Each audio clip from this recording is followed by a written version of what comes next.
네. 그래서 앞 시간에서 4교시 수업은 녹화가 안 됐더라고요. 그래서 1교시부터 3교시만 올려놨습니다. 자, 앞 시간에 이어서 이제 오늘은 손익계산서 계정의 비용 쪽을 살펴보겠습니다. 예, 비용 쪽은 크게 4가지 그룹이 있죠. 먼저 상품 매출원가, 두 번째 판매비와 관리비, 세 번째 영업의 비용, 네 번째 법인세 비용, 이렇게 4개의 카테고리로 구분이 된다. 그런데 상품 매출원가는 그냥 계정 과목이 딱 하나예요. 상품 매출원가 하나입니다. 네. 그러니까 계정 과목의 종류를 외울 것이 없고 상품 매출원가가 무엇이고 상품 매출원가가 어떻게 산출되느냐 그것만 아시면 돼요. 자, 상품 매출원가는 기업의 경영활동에서 판매를 목적으로 외부에서 구입한 재화인 상품을 매출했을 때 그 상품의 매입원가가 매출원가입니다. 예. 왜 매입원가라고 그러지 매출원가라고 하느냐? 매입을 한 원가는 지금 창고에 아직 팔리지 않은 것까지 다 매입이잖아요. 그래서 매입원가라는 말은 순매입액을 가리키는 말이에요. 상품의 차변 과정의 매입액. 매출원가라는 말은 창고에 있는 거 빼고 또 매장에 있는 거 빼고 그 기간 동안 우리가 손익계산을 하려고 하는 그 기간 동안에 판매가 일어난 거 거기에 대한 원가를 매출원가라고 하는 겁니다. 네. 그러니까 매입원가하고 매출원가하고 같은 건데 다른 점이 뭐예요? 매입원가는 창고에 있는 것까지 네. 지금 아직 안 팔린 것까지도 다 매입원가.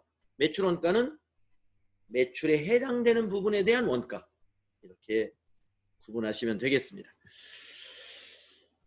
그리고 이제 상품 도소매업에서는 이제 상품 매출원가가 있겠습니다만은 아시다시피 제조업은 제품 매출원가가 있겠죠. 그럼 제품의 매출원가는 과연 매입원가냐? 매입원가만 있는 게 아닙니다. 제품의 매출원가는 원재료 매입원가에다가 원재료를 투입해가지고 인건비를 들이고 또 여러 가지 경비, 전기도 들어가고 에너지도 들어가고 어떤 비용이 투입이 돼서 제품이 만들어집니다. 그 과정을 우리가 계산하는 것을 제조원가라고 그러죠. 그래서 제품의 매출원가는 제품 매출에 해당되는 제품의 제조원가예요. 네. 그래서 그렇게 구분해서 이해하시면 되겠습니다. 자, 그래서 여기 상품 매출원가 공식. 상품 매출원가 공식. 예. 기초상품 재고액 더하기 당기상품 매입액 빼기 기말상품 재고액이다. 아주 중요한 공식이죠. 반드시 알아요. 상품 매출원가를 어떻게 구한다고요? 기초상품 재고액에다가 당기상품 매입액을 더합니다. 그리고 기말상품 재고액을 빼줍니다.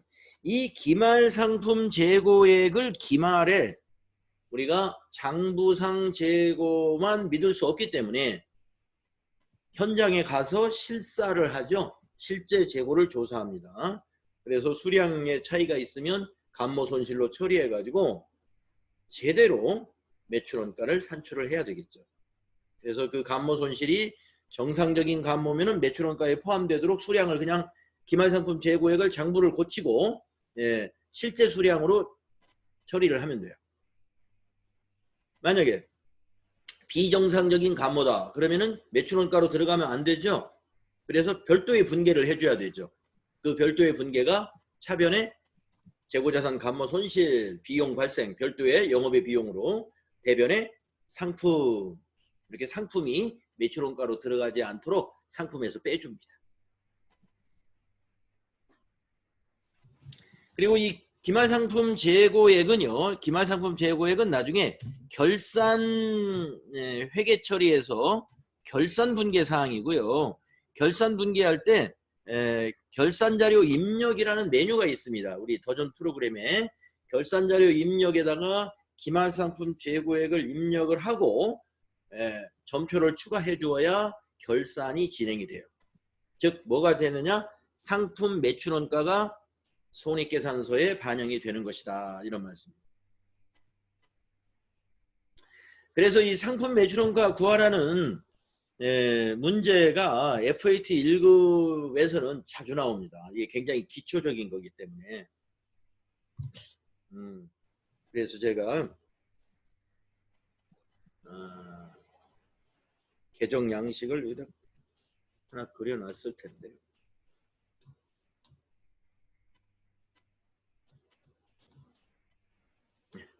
계정 과목 양식을 하나 보여드리면, 우리 T 계정, 이게 모니터에다 그리면 이쁘게 잘 안 그려져 가지고 제가 이걸 엑셀로 이렇게 수업 시간에 쓰려고 그려놨어요. 여러분 엑셀 화면 보이시죠? 네. 네, 보이시죠? 엑셀 화면도. 네.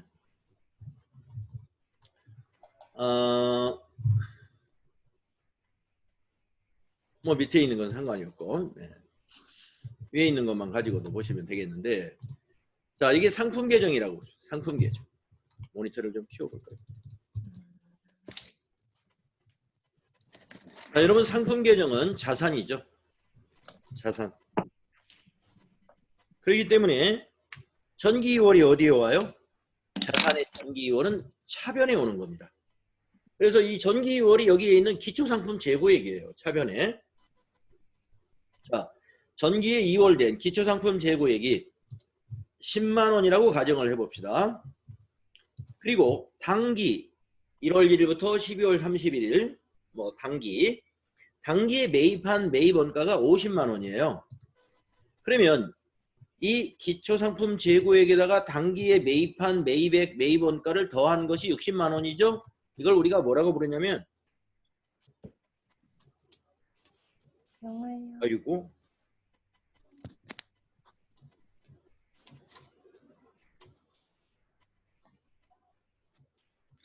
이렇게 부르죠. 판매 가능 금액이다. 이렇게 부릅니다. 판매 가능 금액이다.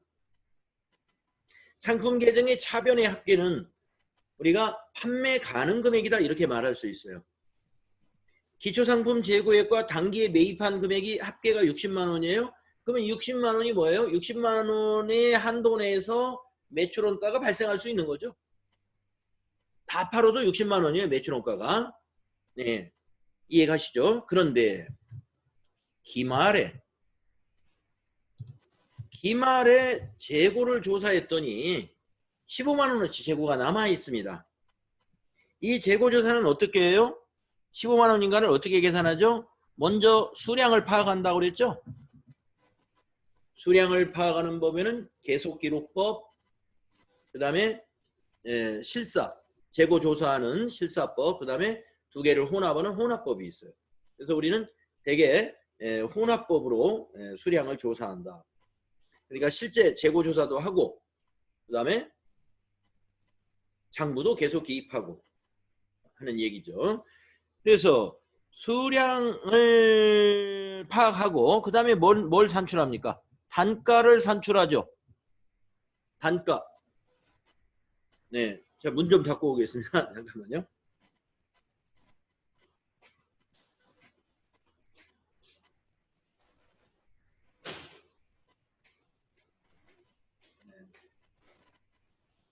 오늘부터 그 1교실에 그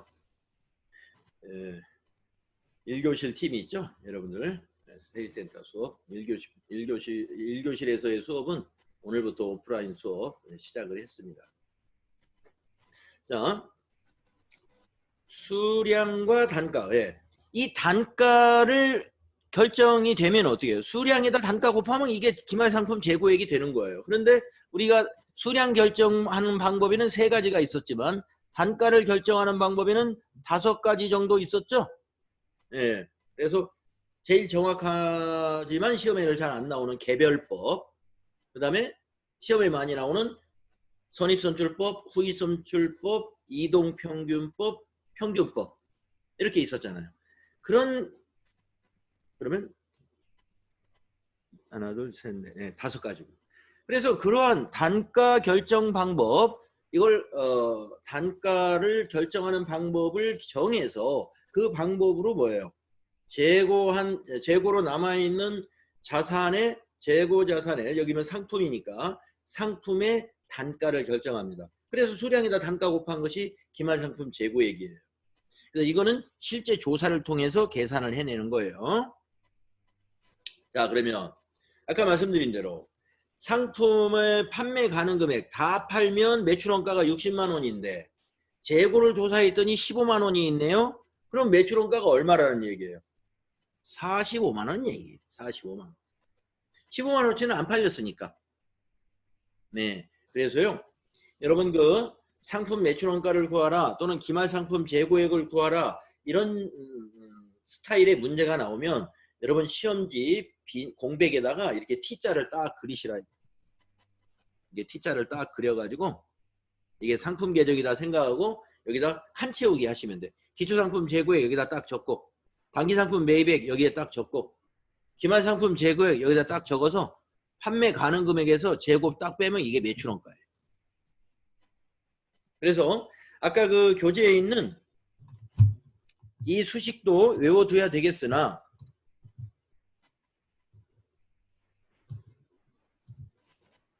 상품 매출원가는 기초상품 재고액 더하기 단기상품 매입액 마이너스 기말상품 재고액이다. 이걸 외우시면서 더불어서 아까 그 양식 차변에 2개, 대변에 2개 들어가는 거 차변의 합계는 판매 가능 금액이다. 라는 이런 부분 이 그림을 여러분 머릿속에 함께 넣어두셔라. 함께 넣어두셔라. 네. 자, 그 다음에 그 밑에 있는 건 뭔가요? 여기 들어가 있는 단기 순 매입액. 우리가 매입액이라는 건 언제나 순 매입액을 가리키는 겁니다. 그래서 단기 순 매입액이라는 것은 뭐냐면 단기 상품 총 매입액에서 3가지를 빼는 거라고 그랬죠, 제가. 3가지. 매입의 누리, 매입 완출, 매입 할인. 이거 우리 재고자산 공부할 때 이미 정리된 거죠. 네, 여기까지. 상품 매출원가에 대한 겁니다. 네, 상품 매출원가 언제 산정한다고요? 우리 전산회계에서는 상품 매출원가를 별도로 산정한다고 그랬죠. 매출이 일어날 때마다 매출원가를 반영하는 것이 아니라 별도로 언제? 결산할 때. 결산할 때 기말상품 재고액을 아까 말씀드린 그런 방법으로 산출을 해서 결산자료 입력이라는 양식에다가 넣어가지고 전표 추가하면은 매출원가 반영되는 회계 처리가 일어나요. 근데 여기 회계 처리가 안 보이네요. 그래서 제가 써드리겠습니다. 매출원가 회계 처리 수동으로 우리가 작성하는 건 아니지만 꼭 알아둬야 되는 분기입니다.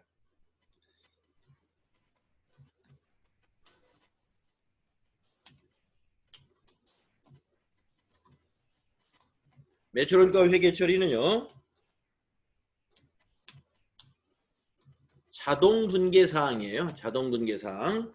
그런데 어떻게 분계가 일어나는 거냐면 차변의 비용 발생, 자 상품이라고 하겠습니다. 상품 매출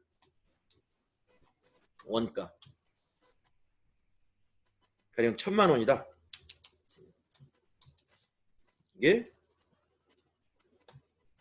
비용이잖아요. 비용이 발생되는 거. 매출원가로 가는 비용. 대변 상품 차변에 있었던 상품을 대변에 이제 팔았으니까 상품을 감소시켜야 되겠죠. 우리가 상품을 판매할 때는 대변이 뭐였어요? 상품 매출이었죠. 그건 수익이었죠. 거기에는 마진까지 포함해서 수익을 발생시켰죠. 그러니까 원가를 처리할 때는 이제 원가로 털어내야 되겠죠. 그래서 대변의 상품은 이건 수익이 아니라 매입한 원가로 자산을 감소시키는 거예요. 그래서 대변이 자산 감소죠. 자산이 이제 비용으로 결산 분계 사항으로 결산 처리해서 이렇게 회계 처리가 된다. 또 자동 결산 분계. 자동 결산 분계사. 또 이러한 분계를 뭐라고 하냐면은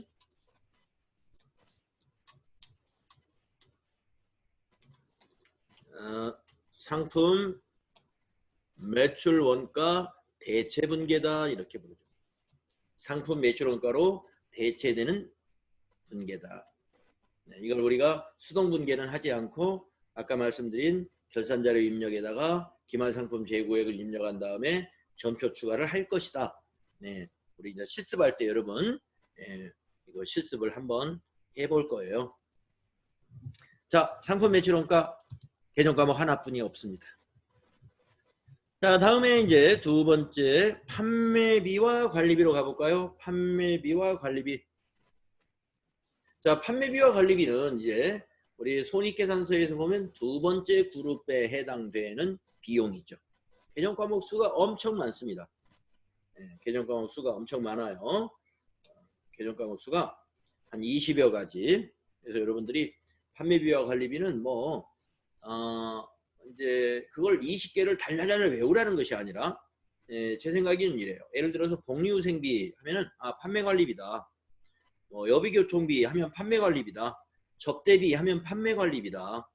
수도광열비 하면 판매관리비다. 이렇게 이 얘기하실 수 있으면 되겠다 이거죠. 근데 제가 지금 말씀드리는 가령 복리후생비, 접대비가 판매관리비라고 하는 전제는 어떤 전제냐면 우리 회사는 도소매업이다라는 전제하에서 복리후생비, 뭐 수도광열비, 뭐 접대비 이런 것이 100% 판매관리비라는 얘기죠. 그러나 우리 회사가 제조기업이다라고 한다면 복리후생비가 다 100% 판매관리비는 아닙니다. 제조하는 회사에서는요. 제조경비를 따로 뽑아요. 제조경비라 하는 것은 제조활동에 해당되는 비용을 말합니다. 그러면 복리후생비 중에서도 생산부 직원들의 복리후생을 위해서 쓰여진 비용은 제조원가에 묻어 들어가는 거예요. 재고자산에 묻어가지고 나중에 매출원가로 비용화되는 겁니다. 판매관리비가 아니에요. 네, 그래서 제조원가에 반영되는 비용, 그리고 우리가 제조경비를 아는데 그 제조경비 안에도 임금도 있고 복리후생비도 있고 접대비도 있을 수 있어요. 접대라는 것이 꼭 매출 거래처만 접대하는 건 아니죠. 경우에 따라서는 원재료를 매입하는 거래처, 매입 거래처를 접대할 수도 있습니다. 매입 거래처를 접대하는 것은 제조원가에 들어가요. 네, 그래서 나중에 이제 그 제조기업, 여러분들이 제조기업의 회계를 한다라고 하면은 이 개정과목, 판매관리비와 동일한 개정과목인데 제조경비로 처리해야 되는 것이 있다는 거, 그걸 염두하시고, 자, 우리는 FAT 1급은 도소매업입니다. 그래서 지금 여기 언급되는 것 다 800번대 판매관리비를 의미하는 거다. 자, 판매관리비라는 것은요, 판매활동과 관리활동에 쓰여지는 비용입니다. 첫째, 급여라는 개정과목이 있어요. 어렵지 않죠? 급여. 우리 뭐 상여금이라든가 급여, 제수당 모두 급여입니다. 그 다음에 두 번째, 퇴직급여. 네, 우리 퇴직급여, 퇴직금을 말해요. 자, 퇴직급여 개정과목이 언제 나타납니까? 기억나시나요? 퇴직급여 충당부채 설정할 때, 퇴직급여 충당부채 설정할 때 퇴직급여가 차변에 오잖아요. 언제 합니까? 결산 때 한다고 그랬죠? 퇴직급여 충당부채 설정은 결산 때 한다.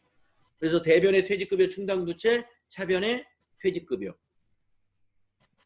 이때 나타납니다. 또 퇴직급여가 언제 쓰입니까? 퇴직급여 충당부채가 부족할 때, 퇴직사원이 발생을 했는데 퇴직금이 3천만 원이 됩니다. 근데 우리 회사의 퇴직급여 충당부채가 3천만 원이 안 돼요. 2,500밖에 없어요. 그러면 차변에 퇴직급여 충당부채 부채 감소시키는 건 2,500뿐이고 나머지 500은 차변에 퇴직급여 비용 처리한다고 그랬죠? 자, 그 다음에 세 번째 복리후생비, 판매관리비. 자, 종업원의 복리와 후생을 위한 비용입니다. 식대, 경조비, 직장체육회비, 야유회비, 뭐 이런 것도 있고요. 그 다음에 회사가 부담해주는 건강보험료, 고용보험료, 산재보험료 등을 전부 복리후생비로 처리하는 게 일반적입니다. 자, 우리가 보통 이런 사회적 4대 보험을 건강보험료, 고용보험료, 산재보험료에다가 한 가지가 뭐가 있죠? 한 가지 더 있죠. 여기 복리후생비에 빠져 있는 거. 국민연금? 건강보험료, 고용보험료, 산재보험료. 하나 더 있죠. 정수희 씨 한번 말해 보실까요? 국민연금이요? 그렇죠. 국민연금. 일까요? 네, 국민연금. 네. 그러면 국민연금은 왜 여기에 빠져 있느냐? 국민연금도 회사가 그 절반을 50%를 지원을 해줍니다. 자, 회사에 따라서는 국민연금 회사 보조금도 복리후생비로 처리하는 회사가 있다고 합니다. 그런데 우리 일반적으로 재무회계에서는 국민연금은 세금과 공과금으로 회계 처리합니다. 많은 회사들이 그렇게 하고 있어요. 국민연금 회사 부담부는 세금과 공과로 주로 처리하고 지금 여기 있는 건강보험료, 고용보험료, 산재보험료 회사 부담해 주는 것은 복리후생비로 처리하는 게 일반적인 것이다. 이렇게 하시고요. 이제 시험에서는 좀 이런 애매한 거 있어요.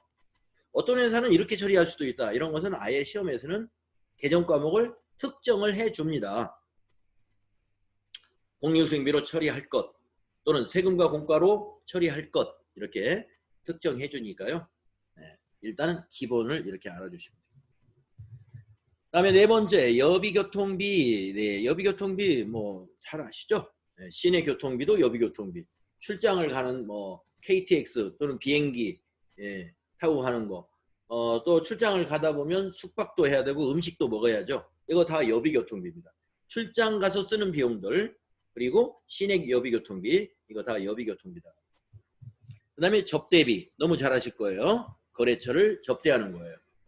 그래서 아까 말씀드린 대로 접대도 판매 거래처를 접대해야 판매 관리비. 뭐 매입처 원재료 매입처를 접대하면 제조원가. 자, 다음에 통신비. 네, 통신비라는 판매 관리비. 우리 전화요금, 인터넷 요금, 팩스밀리 요금, 또 핸드폰 요금 이런. 그 다음에 여기 우편 요금이 여기 없네요. 우편 요금도 통신비로 처리하면 됩니다. 뭐 소포를 붙였다든가 또는 뭐가 있습니까? 등기 우편 같은 거 있죠? 통신비입니다. 수도광열비라는 개정 과목이 있어요. 조금 어려운가요? 앞에 수도는 수도요금, 가운데 광은 전기요금, 그 다음에 열은 난방요금입니다. 수도, 광, 열 해서 세 가지가 여기 포함되어 있는데 얼마 전부터요. 이 광, 전기가 사무실에서의 전기요금이 상당히 단위가 커졌어요. 따라서 판매관리비에서 이제 전기요금은 전력비로 별도로 빼서 표시한다. 그래서 과거에는 전력비 하면은 제조원가에만 있었습니다. 개정 과목을. 공장에서 전기요금 많이 나가니까. 그래서 전력비는 과거에는 제조원가에만 존재를 했는데 지금은 전력비, 사무실 전기요금 800번대 전력비로 처리하시면 돼요. 그러면 저 수도광열비에는 뭐만 있어요? 수도하고 난방요금. 수도하고 난방요금. 가스도 여기에 해당이 됩니다. 가스는 이제 어디에 왜 쓸까요? 뭐 사무실에서 가스를 쓴다. 네, 하여튼 뭐 무슨 뭐 취사를 할까요? 하여튼 난방, 그래 가스 난로 뭐 이런 걸 생각하시면 되겠습니다. 그래서 수도, 상하수도요금, 그다음에 가스 난방요금, 수도광열비로 처리하고 전력비는 전기요금입니다. 자, 그다음에 이제 세금과 공과금. 이거는 세금하고 공과금을 합해 놓은 개정 과목이죠. 세금이다 하면 여러분 잘 알다시피 회사가 뭐 자동차가 있으면 자동차세도 내야 되고 등록세 또 뭐가 있습니까? 해마다 내는 게 재산세 이런 것들 세금이죠. 네, 세금과 공과금. 그다음에 공과금. 공과금 하면은 뭐 우리가 상공회의소 회비 내는 거 뭐 이런 거, 또 적십자사 회비 꼬박꼬박 내죠. 네. 이런 것들 우리 공과금으로 처리하면 됩니다. 또 무슨 단체, 우리 같으면은 이제 학원이라고 하면은 되게 학원 하는 사람들은 학원 연합회라고 하는 그 사단법인이 있어요. 그러면 거기 가입돼 있으면 각 지회별로 이렇게 회비가 결정되어 있죠. 그래서 매달 이렇게 이체를 시키고 있습니다. 그러면 그런 회비 이런 것들을 공과금으로 처리해요. 그래서 이 개념과목 하나로 묶어서 세금과 공과금인데, 여기서 중요한 거 하나. 세금과 공과금에서요, 취득세는 세금과 공과금이 아니다 하는 것을 잘 머릿속에 넣어 놓으셔야 됩니다. 취득세는 세금과 공과금이 될 수가 없어요. 왜냐? 취득세, 취득과 관련된 세금이죠. 이건 자산이에요. 우리가 무슨 자산인가요? 유형자산. 유형자산 공부할 때 건물 또는 차량 운반구 이런 개념 과목을 언급하면서 토지, 토지 사면 토지 취득세, 건물 사면 건물 취득과 등록, 뭐 등록이 아니라 등기료라고 그러죠. 뭐 등기 이전을 하지 않습니까? 법률상 그 소유권에 관한 거, 이런 것들 이전하는데 들어가는 그 등록세, 또 인지 증지를 붙인다든가 그러면 인지 증지에 관한 거, 이거 다 취득과 관련된 비용이에요. 그거 전부 다 세금과 공과로 처리하면 안 돼요. 자산 처리합니다. 토지를 샀으면 토지 취득금액에 더해야 되고, 건물 샀으면 건물 취득금액에 더해야 되고, 차량 운반구를 샀으면 차량 운반구 취득금액에 더해야 된다. 아시겠죠? 취득세는 아닙니다. 그런데 아까 말씀드린 인지, 증지 이런 것은 세금과 공과로 처리하면 돼요. 근데 그 인지, 증지가 건물이나 또는 토지나 차량 운반구 등록과 관련된 인지나 증지라면 그거는 자산이고, 그런 것이 아니라 어떤 업무를 처리하는데, 유형자산 취득과 관련된 인지, 증지인 경우는 취득원가에 포함을 하지만 그런 내용이 아닌 경우는 비용 처리합니다. 세금과 공과금에 인지, 증지도 포함됩니다. 다음에 감가상각비. 감가상각비 여러분 우리 유형자산에서 배웠죠? 감가상각비. 그래서 뭐 감가상각비 정액법, 정률법, 연소합계법, 그 다음에 생산량 비례법 등을 이용해서 결산할 때 감가상각을 반영을 하죠. 그래서 감가상각은 자동 결산 사항이에요. 그래서 여러분들 감가상각비 분계도 수동으로 이제 하지 않고 자동으로 결산을 할 때 여러분이 경험을 해보실 거예요. 그 다음에 10번째 임차료. 임차료 이야기도 여러분 우리 자산 공부할 때 꽤 여러 번 얘기했었습니다. 임차료. 그래서 업무와 관련해서 땅을 빌린다든가 건물을 빌린다든가 기계를 빌린다든가 차량 운반구, 차량 운반구 이건 렌트카를 말하는 거죠. 이런 거 빌리는 거 다 임차비용, 임차료로 처리합니다. 기계 빌리는 것은요 리스료 같은 거예요. 리스 기계라고 하는 게 있거든요. 매월 사용료 이렇게 내는 거, 그거 임차료로 처리하는 거예요. 자, 그래서 임차료, 토지, 건물, 기계장치, 차량 운반구 등의 임차료를 우리는 임차료라는 판매관리비로 처리하면 된다. 그 다음에 수선비. 이것도 우리 유형자산 공부할 때 수선비 나왔었죠. 비품이나 건물 같은 것을 고칩니다. 또는 기계장치 같은 걸 고칩니다. 그 고치는 데 들어가는 비용, 이게 수선비입니다. 수익적 지출만. 우리가 유형자산을 수리할 때 자본적 지출과 수익적 지출로 나누어지죠. 자본적 지출은 자산 처리하는 것이고, 수익적 지출은 바로 여기 수선비로 처리하는 거였죠. 그렇죠? 수선비. 그런데 차량 운반구를 고치는 건 뭐예요? 수선비가 아니죠. 여기 나오네요. 차량 운반구를 수리하는 것은 개념 과목을 따로 쓰고 있어요. 차량 유지비. 차에 타이어를 교체했다, 엔진 오일을 교환했다, 이런 것들 수선비가 아닙니다. 차량 유지비. 자, 판매관리비 개정 과목 계속 보험료라는 거. 보험료도 우리 앞에서 여러 번 예를 들었었습니다. 뭐 건물의 화재 보험을 들었다든가 재고 자산에 대해서 또 여러 가지 안전 화재 보험 같은 거 이런 것들 가입을 하면은 또 자동차에도 이제 보험 들어가죠. 소유하고 있는 자동차가 있으면 보험료라는 판매관리비 비용 처리하시면 되고요.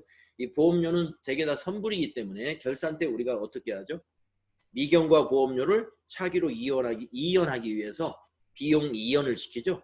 그럴 때 차변의 선급비용, 자산 보고, 대변의 보험료 해가지고 단기의 보험료에서 비용을 취소시켜주는 그런 분계를 했었다. 다음에 13번째 차량 유지비. 아까 말씀드렸죠. 비품이나 건물 같은 걸 기계장치 같은 걸 수리하는 것은 수선비지만 차량을 고치는 것은 차량 유지비다. 차량 유지비다. 차량에 기름 넣는 거 또는 뭐 차량을 고치는 비용만이 아니라 차를 가지고 있으면 이것저것 비용이 뭐가 나갑니까? 주차할 때 주차비 나가죠. 고속도로 진입하면은 도로비 나가죠. 이거 다 차량 유지비로 처리하십니다. 물론 때에 따라서는 여비교통비로 처리할 수도 있습니다.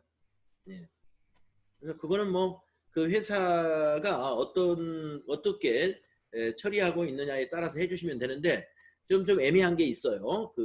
바로 도로비라든가 이런 거 여비교통비가 맞을 것 같은데 뭐 자기 회사 입장에서 여비교통비가 맞을 것 같다면 계속 그렇게 일관성을 가지고 쭉 처리하면 돼요.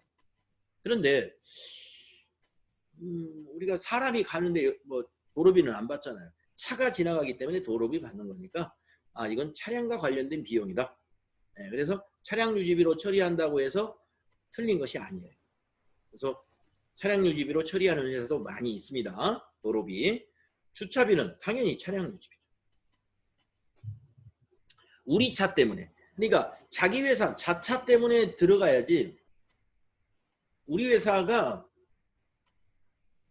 차량이 아닌데 우리 회사 업무를 보는 관계로 주차비가 들어가서 주차비를 우리 회사가 내주었다. 그건 차량 유지비가 아닙니다. 차량도 없는데 차량 유지비가 나갈 수가 없잖아요. 그런 것은 이제 적당한 그 업무의 목적에 맞는 비용으로 개정 과목을 분류하면 되는 것이고, 여기 차량 유지비라는 것은 첫째, 우리 회사 차야. 우리 회사 차. 다음에 네 번째 운반비입니다. 운반비. 운반비도 좀 조심해야 될 게 있습니다. 운반비에서 실수를 많이 할 수도 있는데 왜 실수를 많이 하느냐? 운반비에는 두 가지가 있어요. 지금 여기 판매관리비 운반비는 매출을 하고 지출하는 운송료예요.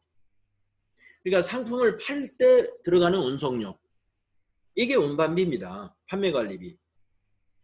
그러나 상품을 매입하거나 원재료를 매입할 때 들어가는 운반비는 비용 처리하면 안 돼요. 그 판매 활동이 아니죠. 무슨 활동이에요? 재고자산의 매입 활동이잖아요. 그러니까 매입 원가예요. 매입 원가. 그래서 상품을 매입할 때 운반비가 들어갔다. 상품 가격에 더해야 돼요. 상품 회계 처리를 상품으로 해야 돼. 원재료를 매입하면서 운반비가 들어갔다. 원재료라는 개정 과목으로 처리해야 돼요. 즉 자산 처리한다. 매입 시 운반비는 자산 처리한다. 15번째 도서 인쇄비. 도서 구입비하고요. 인쇄하는 모든 비용. 거기다가 신문, 잡지, 구독료. 이거 다 도서 인쇄비입니다. 시험에는 가끔 이런 게 나오더라고요. 신입사원 명함을 인쇄했다. 영수증 딱 5만 원 이렇게 영수증. 그래놓고 정규 영수증이 아니라 간이 영수증을 딱 해줍니다. 그러면 이제 영수증 수취 명세서 가산세 대상인지를 검토하기 위해서 그러한 양식을 또 작성해야 돼요. 그래서 여러분 신입사원 명함을 인쇄시켰다 하면은 도서 인쇄비 처리하면 됩니다. 비용은. 소모품비. 업무와 관련된 복사용지, 문구류, 소모공구. 이것도 소모, 복사용지 이런 거 사무실에 쓰는 것도 소모품비고요. 그 다음에 이제 소모자재. 이것도 소모품비입니다. 소모자재. 그래서 만약에 상품을 매출하는 회사의 소모자재, 뭐 예를 들면 뭐 포장 박스가 있다고 볼까요? 포장 박스? 예. 이제 상품을 고객에게 팔 때 담아주는 뭐 박스 같은 거, 이게 일종의 소모품이죠. 소모자재. 예. 그래서 이제 우리가 복사용지나 이런 것은 재고조사해가지고 자산 처리하는 일이 거의 없습니다. 사무실에 그 소모품이 그렇게 많지 않으니까, 금액적으로도 크지 않으니까. 그러나 소모자재 같은 거, 아까 말씀드린 포장 박스 이런 거는 이 금액 단위가 클 수가 있어요. 그래서 이 소모자재는 결산할 때 재고조사를 합니다. 그래서 전부 비용 처리를 만약에 매입 단계에서 다 비용 처리를 했다면 재고 남아있는 것은 나중에 자산으로 바꿔야 돼요. 예, 왜냐면 아직 안 썼으니까. 이것도 소모품비를 내년으로 차기로 이연해가는 비용의 이연 처리를 하는 것이 있어요. 그래서 소모품비는 여러분 나중에 결산 분계에서 또 한 번 정리할 시간이 있습니다. 일단은 판매관리비. 개정 과목 중에 하나라는 거. 그 다음에 17번째 수수료 비용. 판매관리비와 관련된 수수료 비용이 뭐가 있느냐면요. 여러분 우리 받으러움 배울 때 받으러움이 만기가 되면 은행에다가 받아줄 것을 의뢰하는 것을 추심이라고 한다고 그랬잖아요. 그러면 은행에서 추심료 없이 받아주는 거래관계를 유지하는 은행도 있고 추심료가 청구되는 은행도 있습니다. 그래서 그 추심료는 수수료 비용이에요. 판매 활동과 관련된 수수료 비용. 그래서 판매관리비 수수료 비용으로 처리하면 된다. 또 요즘에 송금 수수료 받는 은행이 뭐 없는 걸로 알고 있는데 옛날에는 덜 받았었죠. 송금 수수료. 국내에서는 안 받지만 외국에 아마 지금 외국으로 송금하면 다 받을 겁니다. 그런 수수료. 이게 수수료 비용입니다. 또 청소나 경비에 그 용역 관계를 맺고서 매달 청소비 얼마 또 경비 용역비 얼마 이렇게 준다면 이것도 수수료 비용. 그 다음에 우리가 배우고 있는 이 회계 있지 않습니까?